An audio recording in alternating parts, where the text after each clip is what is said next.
السلام عليكم. في الفيديو ده إن شاء الله هنتكلم عن نوع البودر ونسبته وإزاي نعمل الخليط المناسب ونصب القوالب بطريقة صح، وإزاي كمان نطلع القطع من القوالب. نوع البودر اللي أنا هستخدمه في الخليط هو سوبر ميكس ماليزي، ودي بتكون شكل الشكارة بتاعته، هي ديت بتكون 5 كيلو وبيكون في حجم أكبر منها. سعر الكيلو في البودر ده هو 25 جنيه. تمام كده. أي نوع بودر إحنا هنستخدمه بيكون مكتوب عليه تعليمات لازم إن إحنا نعرفها قبل ما نبدأ نشتغل فيه، زي نسبة البودر للمَيّة قد إيه، ووقت جفاف الخليط في القالب. نسبة البودر للمَيّة بتختلف من نوع للتاني، ومهم جدًا تعرفوا نسبة أي بودر هتستخدموه قبل ما تعملوا الخليط علشان النسبة طبعًا زي ما قُلنا بتختلف. طيب في بودر السوبر ميكس ده بيقول لي إن لكل 400 جرام من المَيّة عليهم كيلو من البودر، يعني النسبة بتاعته إيه؟ يعني كل 100 جرام بودر عليهم 40 جرام مَيّة. تمام كده؟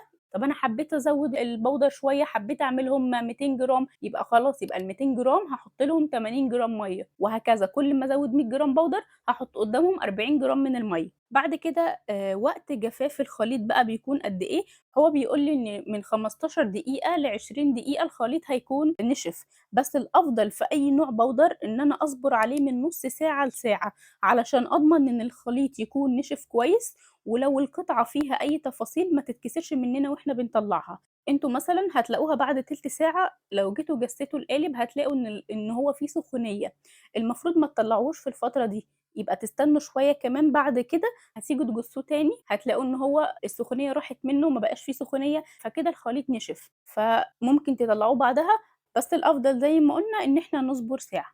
ودي كده كانت أول حاجة كنا هنتكلم عنها. تعالوا بقى نعمل الخليط مع بعض. مهم جدًا بقى لو إحنا عندنا البودر شكارة كاملة، إن أنا آخد منها شوية وأحطهم في علبة خارجية وأغطي الشكارة دي كويس جدًا، لإن البودر لو دخل له أي هوا أو رطوبة فهو كده للأسف هيبوظ مني، ومهما عملت الخليط بطريقة صح فالخليط مش هينشف في القالب خالص، وحتى لو نشف لو أنا جيت طلعته هيتكسر مني ويتفك. فالأفضل إن الشكارة تكون متغطية كويس جدًا، وإن أنا آخد منها شوية في علبة خارجية كده، ولمّا تخلص العلبة أبقى أملاها تاني.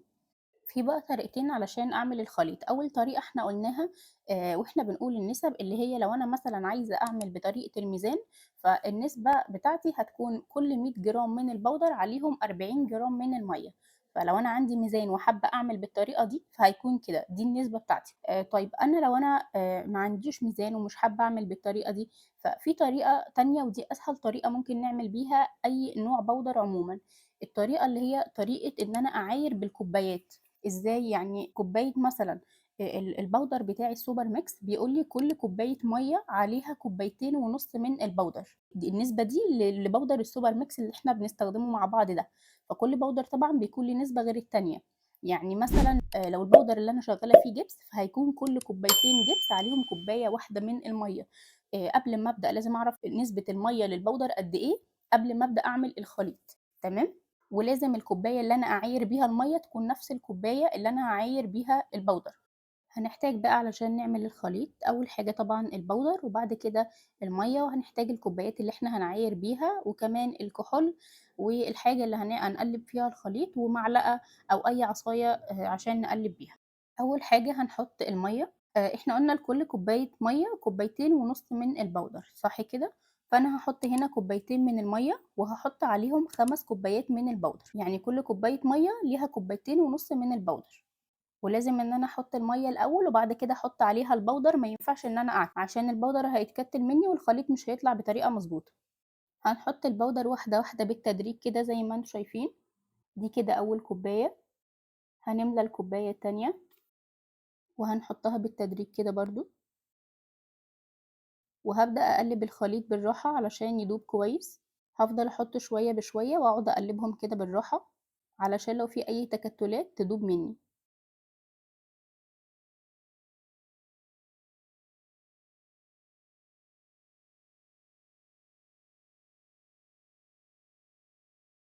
وهنملى تالت كوباية برضه.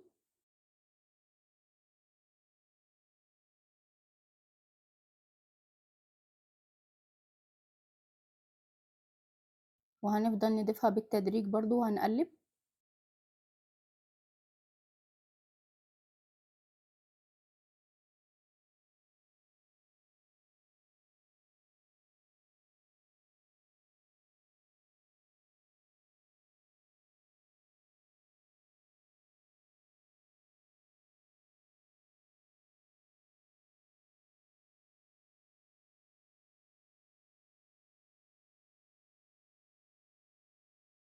كده دي رابع كوباية، هاحطها برضه بالتدريج وهاقلب بالراحة.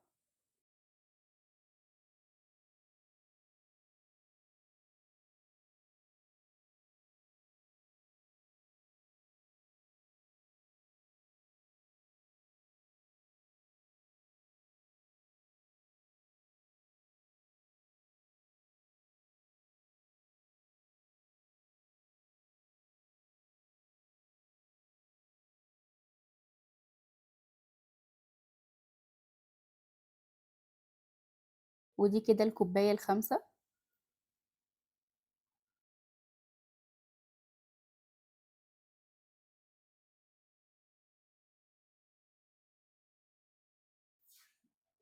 الخليط طبعًا بدأ يتقل مننا، فمحتاج بقى يتقلب كويس جدًا علشان ما يبقاش فيه أي تكتلات.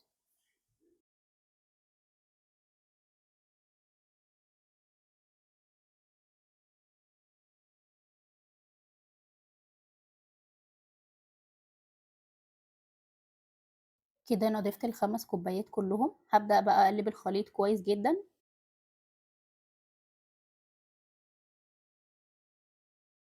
هيبقى معايا بالشكل ده كده، مش خفيف ولا تقيل، هيبقى وسط كده. كده إحنا عملنا الخليط، هارُش بقى كحول على الوش علشان الbubbles اللي على الخليط دي تختفي.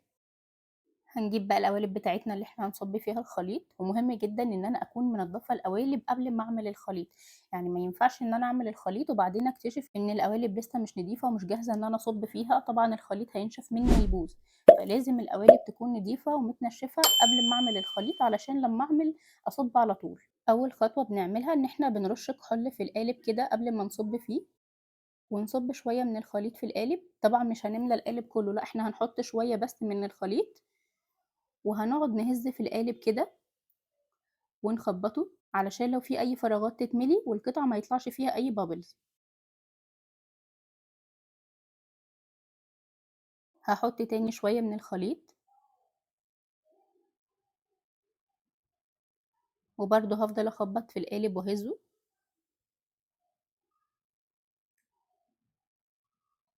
وآخر حاجة بقى بنرش كحول على الوش كده علشان الbubbles اللي على الوش تختفي.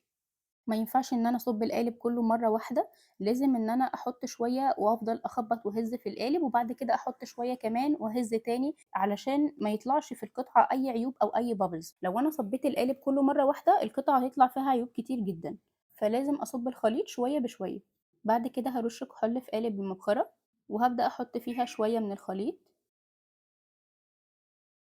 وهاقعد ألِف الخليط في القالب كده علشان كلّه يتملي، وهاخبّط فيه بالشكل ده. أهم خطوة في شغل الكونكريت إن أنا أعمل الخليط وأصُب بطريقة صح، ده هيخلّي القطعة تطلع معايا من غير أي عيوب، وهتسهِّل عليَّ بعد كده وأنا باشتغل فيها، فلازم يكون عندي صبر في الخطوات دي. حطيت شوية تاني من الخليط وهافضل أهز القالب وأخبّطه بالشكل ده،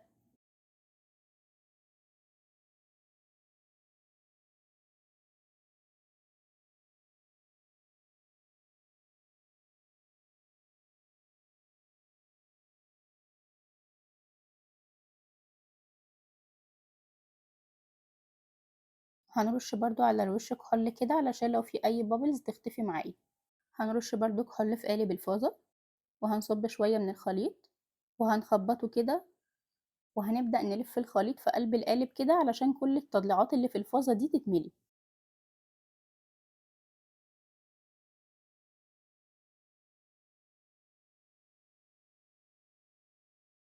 وهنخبّط فيها بالشكل ده. في معلومة حابة أقول لكم عليها، لو البودر اللي أنتم هتستخدموه الجبس، ما تعملوش خليط كبير من الجبس، يعني اعملوا كوباية مَيّة واحدة وعليها كوبايتين من البودر، ما تعملوش أكتر من كده علشان الجبس بينشف بسرعة مقارنةً بأي بودر تاني، يعني يا دوب بعد أمّا تقلبوه بتلاقوه إن هو بدأ إن هو ينشف، لو أنتم عملتوا كمية كبيرة مش تلحقوا تصبوها في القوالب، فالأفضل في الجبس إن أنتم تعملوا كوباية مَيّة واحدة قدامها كوبايتين من البودر، وبعد كده تصبوهم وبعد كده تعملوا خليط تاني وتصبوه، ما تعملوش أكتر من كده علشان هينشف منكم ومش هتلحقوا تصبوا القوالب كلها. هنملى القالب وهنخبط تاني عليه، وآخر خطوة برضه هنرش كحول على الوش كده عشان الفقاعات بتاعتي تختفي.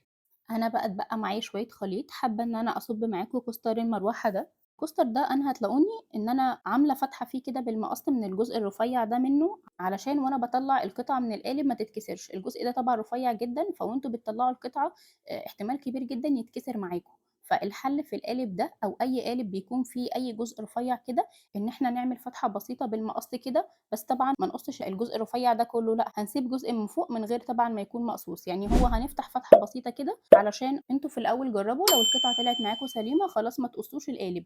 لكن لو اتكسرت فالأفضل إن أنتم تعملوا الفتحة ديّة علشان تسهّل لكم خروج القطعة من القالب من غير ما تتكسر. وممكن قبل ما تصُبّوا القالب ده تلزقوه بلزق بسيط كده أو إن أنتم تحطّوا أستك عليه من فوق ولمّا القطعة تنشف تشيلوا بقى الأستك أو اللزق وتطلّعوا القطعة عادي. وممكن برضه ما تحطّوش حاجة زي ما أنا عملت كده وبرضه مش هيبقى في أي مشكلة والقطعة هتطلع سليمة ما فيهاش أي حاجة. كده إحنا خلاص خلّصنا صَب القوالب، هنسيبهم بقى ينشفوا ساعة زي ما قُلت لكم وبعد ساعة هنطلّعهم مع بعض. كده دي القوالب بعد ما نشفت أنا سِبتها ساعة زي ما قُلت لكم، هنبدأ بقى نفُكّهم مع بعض، هابدأ بكوستر السحابة ده، وأي قالب هنفُكّه لازم أول حاجة نعملها إن إحنا نفُك الأحرف بتاعته الأول بالراحة، وبعد كده أبدأ أطلّع القطعة من القالب، ولو في أي زيادة على الأحرف هتتكسر وتُقع لوحدها زي ما هتشوفوا كده، ده كده شكل الكوستر بعد ما طلع. هنمسك بقى كوستر المروحة وهنفُك الأحرف برضه علشان القطعة تطلع معايا بسهولة.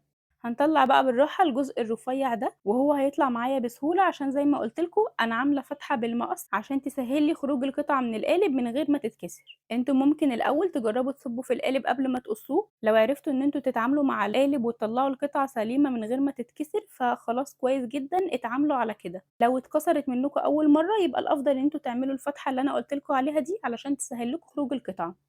وعايزة أقول لكم خليكم صبورين جدًا وأنتم بتطلّعوا أي قطعة من القوالب علشان ما تتكسرش منكم وتضيّعوا تعبكم.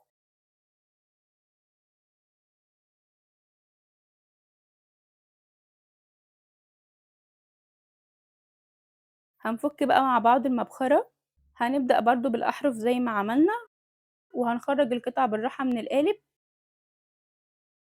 وهتطلع معانا بسهولة زي ما أنتم شايفين.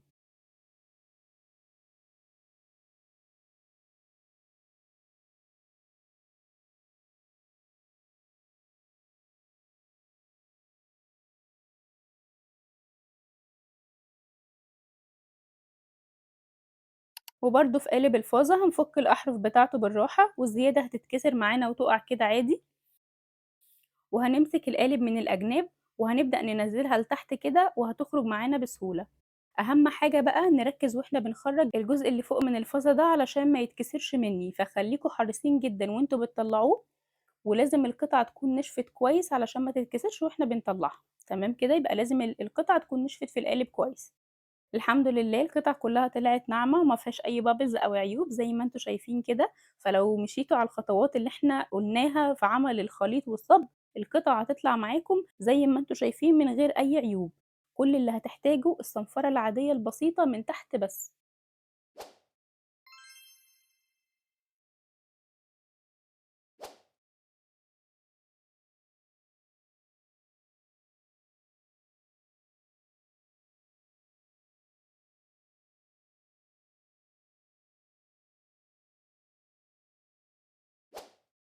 لو وصلتوا لحد هنا من الفيديو أتمنى تعملوا لايك وشير علشان الفيديو يوصل لناس تانية كتير.